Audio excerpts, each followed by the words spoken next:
Are you working for a startup or wanting to work for a startup? Let me just tell you one thing up front. If you want to create a perfect budget as a finance leader, you're basically wasting your time. I'm not saying that you shouldn't budget. You obviously need to budget. But what I'm saying is you just can't create one that is a beautiful masterpiece, is static, is really quite complex, because really in startups, everything changes. Hi, my name's Alysha Randall, and I'm a fractional CFO, and I also train at Financial Leadership Foundations, and I'm an author of Financial Leadership Fundamentals, How to Become a CFO in a Startup or Scale-Up. And today I want to share something that I really wish someone had told me early in my career, and that is chasing budgeting perfection in a startup. You're really going to burn yourself out. You're going to probably have a real heartbreak moment when you realize something that you spent a really long time in creating and are really proud of is no longer useful. So today I want to talk about those mindset shifts that you need to make, the mistakes I've made, and the way I approach budgeting now with all of my startup clients. So startups, they change direction and they change fast. So I've had clients that launch in new markets halfway through the year.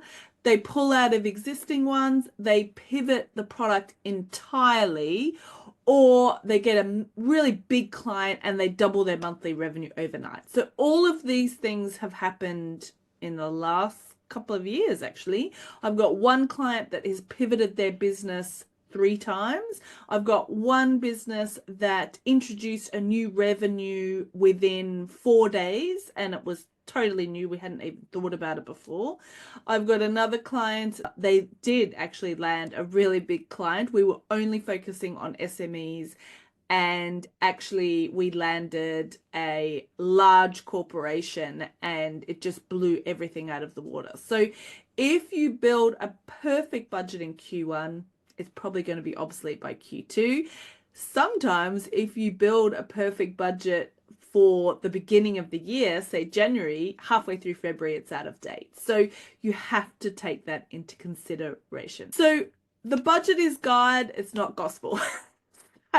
This is one of the biggest mindset shifts for any aspiring CFOs, is that your job is not to build or manage a flawless spreadsheet. It's basically to guide decision making.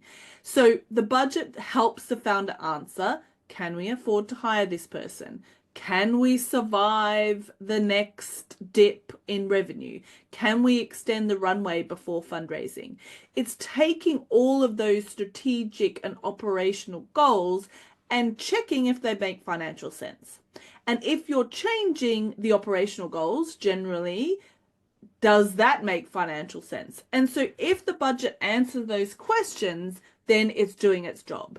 It's not there necessarily to restrict everything and create a variance for the board. It's to help the business make commercial decisions. So prioritize strategy over detail. So I once spent weeks modeling out a headcount plan that never happened early in my career. And why? Because the product pivoted and the hiring plan changed overnight. So now I would rather myself and my team spend those weeks helping the business scenario plan, thinking about trade-offs, stress testing, cash runway. So thinking about if this particular product happens or project delivers what we expect to deliver, what does it look like? If it doesn't deliver, what does the head plan look like? So startups don't need perfect data. They basically need fast and flexible insights. So building with the business. If you're working for a startup, you want to build the budget with the team, not within the finance team and not by yourself. So you want to talk to sales about pipeline. You want to understand an additional headcount gives additional what, or an additional software gives them what. You want to ask the marketing what their actual spend plan looks like. You want to understand how efficient it is And what steps are they taking to make sure that it becomes more efficient over time?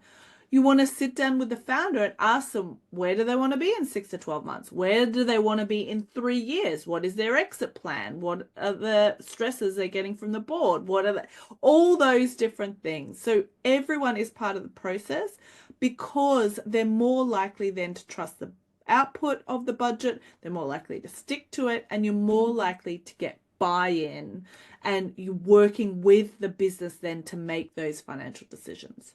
Don't stress the final version. There is no final version. Unfortunately, I always recommend using rolling forecast. You want to update it monthly, you want to keep it alive, and that's why you want to keep it simple.